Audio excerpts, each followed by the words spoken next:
இப்போ ஒரு கேள்விக்கு ஏன் 12? ஒரு குடமுழுக்க பார்த்தா 12 வருஷம் ஆயுள் நீடிக்குது. எப்படி? கர்ப்ப கிரகத்துக்குள்ள உருவமாக சாமி கண்ணு காது மூக்கு இருக்குது. எப்படி உயிர் கொடுப்பீங்க? நமக்கு மனுஷனுக்கு முடி மாதிரி சுவாமிக்கு எதிரானா அந்த மாவிளை இருக்குது பாருங்கள், அது முடி. உள்ளே இருக்க தண்ணி இருக்குது பாருங்கள், அதுதான் உடம்பை இயக்கக்கூடிய ரத்தம். சரி, தாது பொருள் வேணுமே. ஆச்சாரியர்கள் வேத மந்திரம் சொல்கிறவங்க உள்ள தாது பொருள் போட்டிருப்பாங்க. அனைவருக்கும் அன்பு வணக்கம்.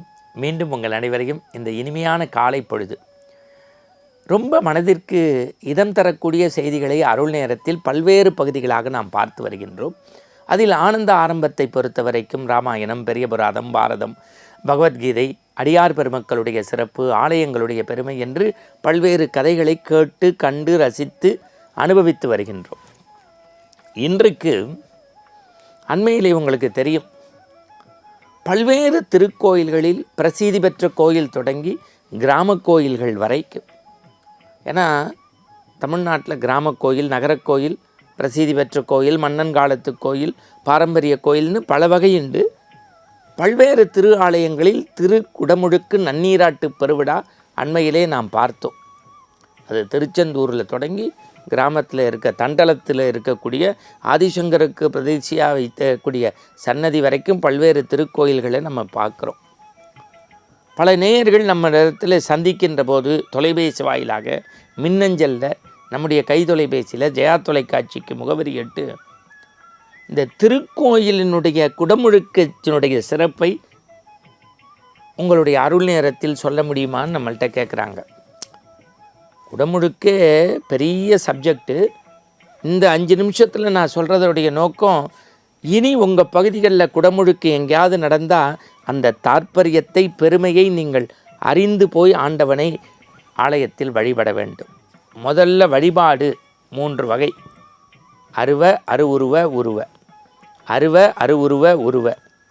3வது நிலை மட்டும் வச்சுக்கணும், மற்ற 2 நிலை நமக்கு வேண்டாம். உருவ வழிபாடு. அந்த உருவம் எங்கே எடுப்போம்? மலையிலேருந்து சிற்பம் செதுக்கி கர்ப்பகிரகத்தில் வச்சு ஆவாகனம் பண்ணி மருந்து சாத்திடுவோம். அதுக்கு இன்னும் உயிர் கொடுக்க மாட்டோம். கோவில் எத்தனைன்னா 3.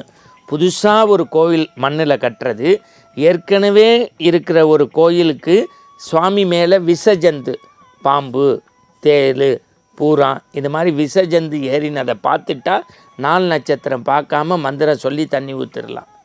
இன்னொன்றுன்னா 12 வருஷத்துக்கு ஒரு தடவை சிதலமடைஞ்ச பகுதியை சரி செய்து வர்ணம் பூசி பொது பொலிவாக்கி குடமுழுக்கு. வழிபாடு 3: அருவ, அருவுருவ, உருவ.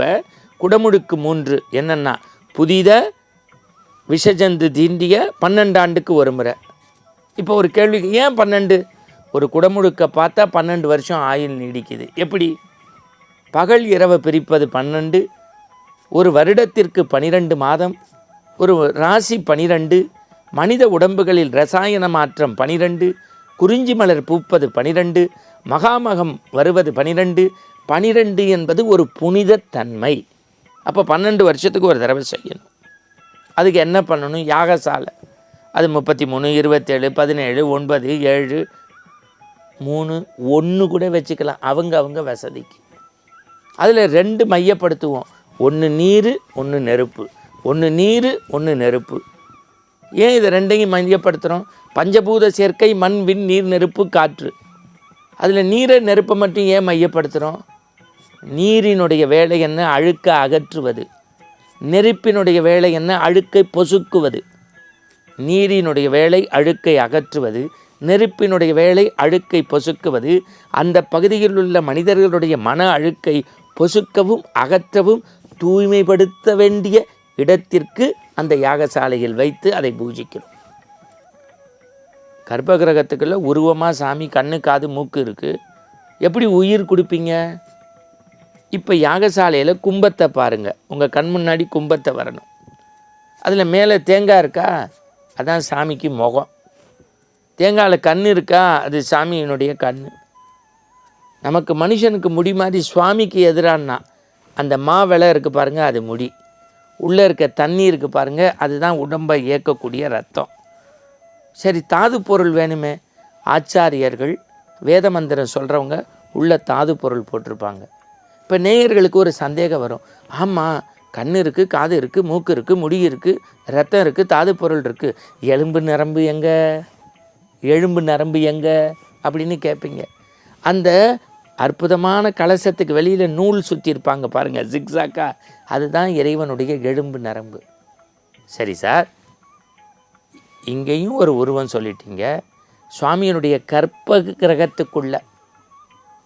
கிரகத்துக்குள்ள சிலை இருக்குது, அதுவும் உருவம், எப்படி உயிர் வரும்? அட, நான் ஜெயா தொலைக்காட்சியினுடைய அரங்கத்தில் உட்காந்து இந்த மைக் வழியாக பேசுகிறது மின்கடத்தி வாயிலாக கோடான கோடி லட்சோப லட்சம் பேருக்கு கேட்குது, கோடான கோடி லட்சோப லட்சம் பேருக்கு கேட்குது.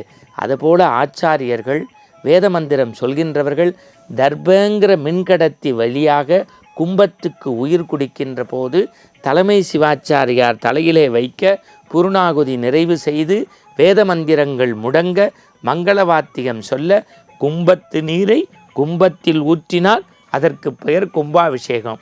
இந்த கும்பாபிஷேகத்தை பார்த்தா என்ன 12 வருடம் ஆயுள் நீடிக்கிறது. அன்னைக்கு பார்க்க முடியல, 48 நாள் மண்டலாபிஷேகத்துக்குள்ளேயும் பார்த்த சிறப்பு உண்டு. இப்போ உங்களுக்கு தோணும், ஆகா, இந்த ஜெயா தொலைக்காட்சி அருள் நேரம் ஆனந்த ஆரம்பத்தில் 5 நிமிஷம் அப்படியே கும்பாபிஷேகத்தை கண்ணு முன்னாடி நம்ம திருச்செந்தூர் போன மாதிரி இருக்கே, திருப்பரங்குன்றம் போன மாதிரி இருக்கே, நம்ம தெருக்கோயில் மாரியம்மன் கோயில் கும்பாபிஷேகத்தை பார்த்த மாதிரி இருக்கேன்னு நினைக்கிறீங்களா? உங்கள் ஆசையை பூர்த்தி செய்து அருள் நேர வாயிலாக எல்லா விஷயத்தையும் அறியச் செய்து இந்து மதத்தின் சிறப்பை உணரச் செய்வதே எங்கள் நோக்கம். உங்கள் நோக்கம் எங்களோடு கைகோர்ப்பது. மீண்டும் இனிய செய்தியோடு நாளை சந்திப்போம். வணக்கம்.